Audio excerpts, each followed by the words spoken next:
Ayan, ang laki-laking mango. Tatalupan natin. Ayan.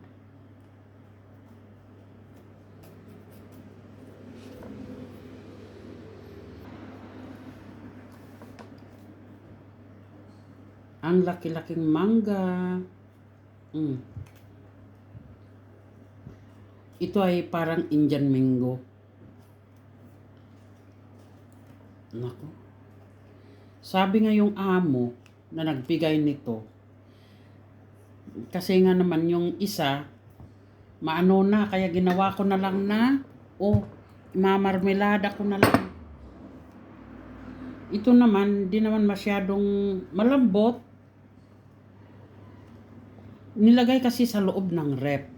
Di parang bangkay na ano na to.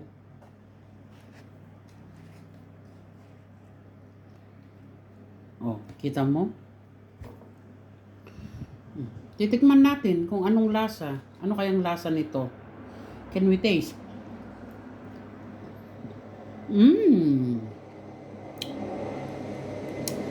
Mangga talaga, mangga.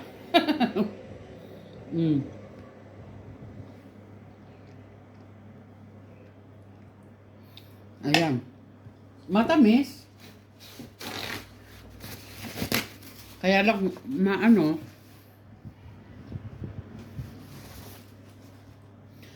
matamis pero matigas.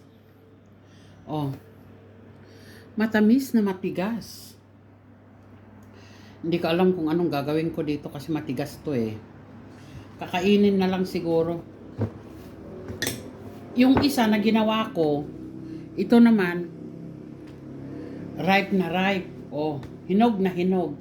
Ito naman isa is matigas.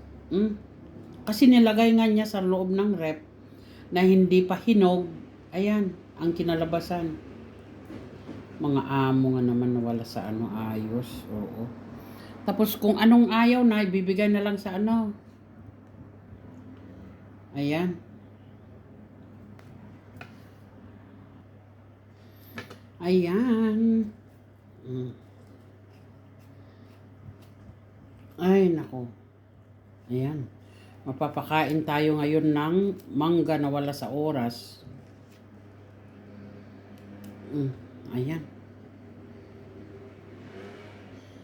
O kaya gagawin na lang na smoothie. Pang breakfast. Okay. Ayan ang mangga dito. Bye-bye you.